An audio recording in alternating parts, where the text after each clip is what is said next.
Hi, this is Shirish Kulkarni, founder and CEO of STROTA Consulting, running this organization for last 5 years, focusing on growth of small and medium businesses. With this new initiative called as HATKE, we're looking at business owners running different types of businesses or running their businesses in a different ways. So we have with us another personality, Sudhir Patil, who is running a business on light, analysis of light and how to use lights in a different way to really aid your business in a constructive way. So, Sudhir, great to have you around. You would speak more about your business. Over to you, Sudhir. Great. Thank you. Thank you, Shirish, for having me on this initiative. And first of all, it is always pleasure interacting with you, whether it is business or socially. Personally, because I like your HATKE ideas, which makes things simple. So I really appreciate this initiative, which I'm sure is going to help everybody around, specifically in this area of pandemic.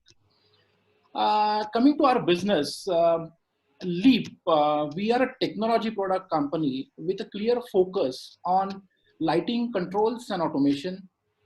Our products are used for delivering innovative solutions like dynamic daylight harvesting, human-centric lighting, building automation and management systems.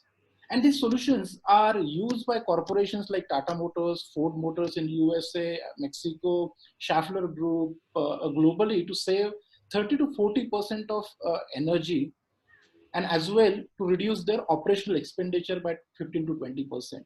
So in a nutshell, we are into enterprise business, helping large corporations to optimize their operational expenditure. That way, we are a lean company, completely bootstrapped, and are dependent on customer revenues. And obviously, customer revenues to run the operations. Since we are an emerging space, when I'm saying emerging space, I'm talking about something unique which we are trying to deliver, which is not really need of, or I would say our solutions are not kind of a good to, rather not must to have, but it's kind of a good to have to optimize certain areas, right? And in that context, I'm saying like we fall in that emerging space, and hence we always had a clear focus on not to overshoot on our operational expenditure. Mm-hmm. And that led us some important decisions we at management has taken, like cautiously we were away from investing into office space. And hence, as you know, we are incubated at the College of Engineering Pune's Bhau Institute. So that is not only helping us to reduce our cost onto office, but having in the mid of our like-minded people, it is really helping us with which gives us a different perspective to look at problems. Mm-hmm. It brings in a different passion altogether of being with like-minded people, and that's really helping us even in today's scenario. Another important aspect, we at our company's management always thought that we should have a cross-functional skills. Mm-hmm. And again, I'm going to the point of we being a lean company, we cannot have liberty of having one person looking after one function or taking one responsibility. And hence we always had this rigor, even before this pandemic, that one person or one team member should always be ready to take up any other challenge, irrespective whether it falls under his or her core focus area. Mm-hmm. And then third, we always believed to be optimistic pessimist. Now, this is interesting term which we started furthermore believing in today's scenario, because we being a lean company, we always were constrained with resources. Resources in terms of finances, resources in terms of human resources, right? And like that enforced us to take certain decisions which are now helping us when we are actually facing this challenge, wherein economy slowly started slumping down, etc. So these practices are helping us in today's pandemic situation. And like everyone, even we are impacted because our project executions are completely stopped. And one of our major revenue sources is income, which we earn out of completing our projects on site. And since like we cannot visit to our customer project sites, obviously those projects are not completed and hence we cannot build them, which is actually a big impact to us because there is no revenue. But fortunately, we also have us another revenue stream of software licenses, Mhm. right? Though it's in a nascent stage at moment, but it is helping us to be floated in these turbulent times. Specifically because, like, again, I'm stressing this point of being lean. We being highly controlled on our cost, even though that software licenses revenue is small, that is helping us to remain alive, right? On other hand, if I need to talk about, I personally is looking at this situation as an opportunity to reboot ourselves. This could not have been possible if it would have a normal situation. And we have really embraced this situation and have taken that opportunity. And what we are doing in this situation, actually, we are resetting some priorities. Some decisions which were important to be taken long back, but we were postponing them, right? Now we are compelled, we are enforced to do so, Right. which is, and there is no excuse. So that's the biggest positive we ourselves have taken. Second, setting some important processes. Mhm. Those were missing. Again, now other side or disadvantage of being lean is that we have a very informal culture, and so do we at LEAP, right? But now we understand if we want to scale up tomorrow, Mhm. right, we need to have right processes in place. And this is another area we started focusing in this current times, wherein probably we have identified those critical processes and now started working on setting those which is going to help us when we are out of this current situation.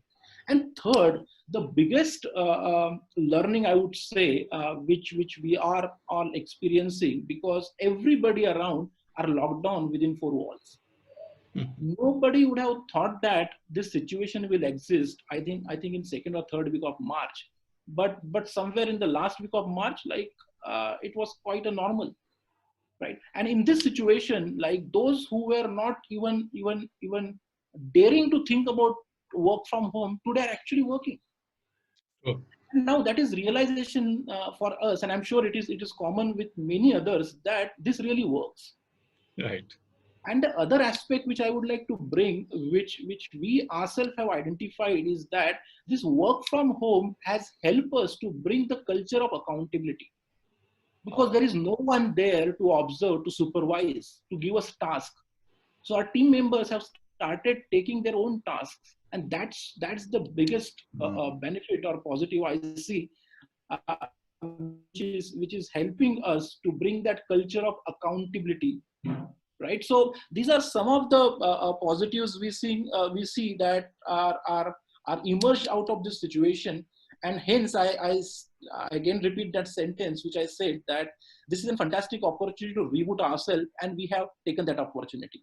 Wonderful. I think just to summarize, what you said is your business was anyway getting run as a lean business in your term.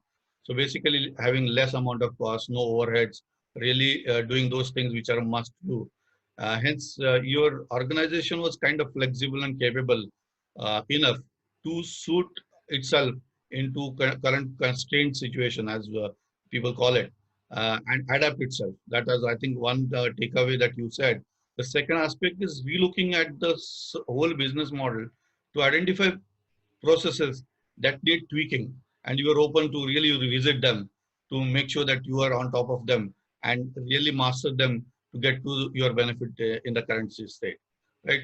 And I would say on the employee side, as you are pointing out, they are also having this flexible culture, open culture kind of a thing, where you are able to informally, formally able to reach out to them. And eventually this work from home has absolutely worked as a boon, as a revelation. I think that is something really marvelous. But, in your space of light, we always say there is a light at the end of the tunnel. Where do you see light as, being so much optimistic about the current state? Oh, interesting. In fact, I'll put it the other way. there is always a light at the end of tunnel. That's true, and we do definitely see, and we are definitely optimistic about it. But if you go at the core of our business, right? And I mentioned that in some time back that our business that way is not in a range of must to have. It is kind of a capital expenditure for our customers, and hence a light always come as afterthought, which is really unforeseen, and this is not the right time to get into that discussion why we should take light seriously and all that stuff. But that's the space we are into. Right. In this case, we do see that we will be highly impacted because customers will definitely be investing into light because that is must to have. Without light, we cannot survive, right? But controls and automation may not be on a priority. And I'll connect this dot with my one of my earlier strategy point, which is said that there was always a point at our back of mind that we should have some or other things which is complementing to our current products and services. But we kept postponing that decisions with that higher optimism with us. With this situation we are in, and we foresee this will only become grave as economy will now get into a deep sleep. At least I foresee almost for a year or two, this is the big problem to face by everybody. Right. So in this situation, we were compelled to take a decision, and which we have taken. That can we have something which is complementing to our products, complement to our customers.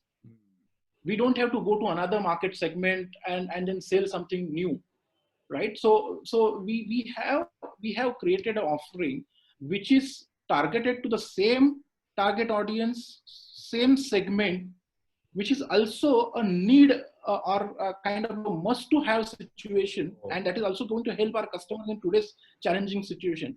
I can confidently talk about is that we would not have taken this decision in normal times. Right. But now with this situation, we already have identified and zeroed down that product and services, which I'm very confident will be helpful to all our customers, and it will definitely help LEAP to create another parallel revenue stream. So this is how we are trying to manage the whole business, not only from our point of view, but also how we remain relevant in this situation in front of our customers. I think what you're saying is looking at the same customer, the same segment, and looking at what else, if at all not this, can be something that I can offer as a provider to really make them need of the hour to be getting satisfied, and hence it's a win-win. It's win for you, it's win for them. They will be happy that Sudhir and LEAP is thinking about us in a different way in this difficult situation, and you eventually also get on the top of their list, and definitely they have a recall for you. I think that's marvelous. Marvelous approach. So this is the brightness of that light which you were mentioning about, which we are trying to bring into our customers, and ultimately that small light for LEAP as well. Wonderful.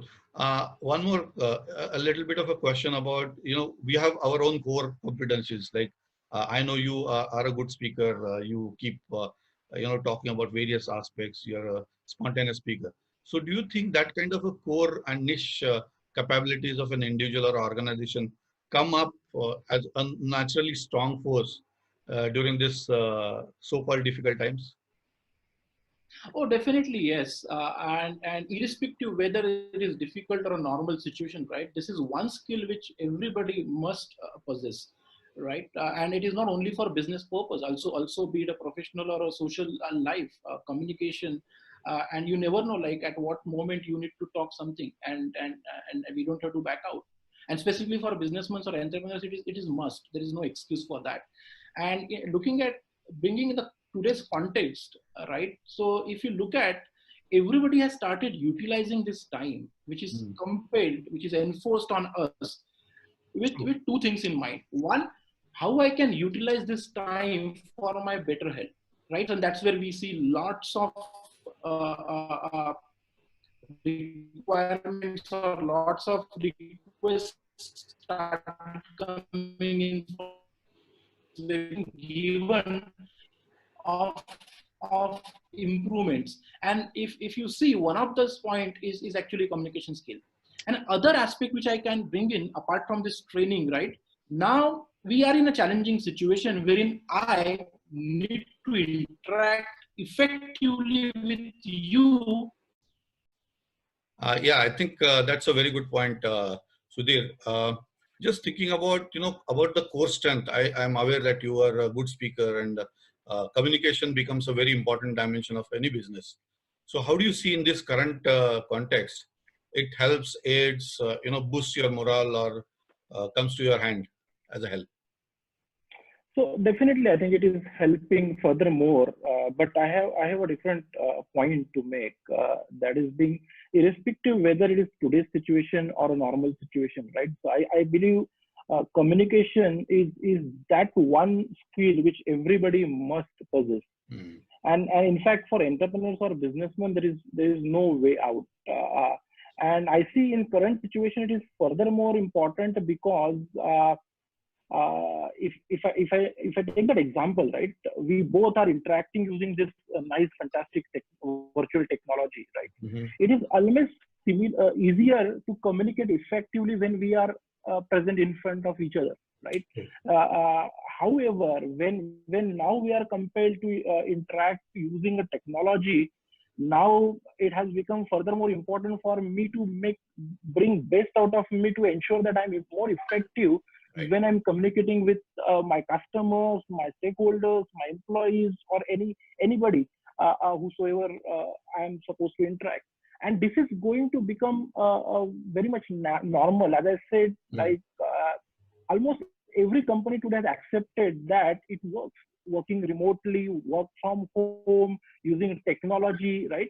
This is accepted, and hence communication is going to become further more important for anybody specifically using technology. And yeah, probably it is helping me because I'm personally passionate about public speaking. So I'm learning using these new technologies as well. Super. So coming maybe as a kind of conclusive question, in this space, as we see people who are optimistic, looking forward, we see another sets of people who are kind of gloomy. So what's your message as a positive energy going back to them in this situation? Great. So I believe we entrepreneurs are optimistic and has to be optimistic, but at the same time I think there is always a limit to everything.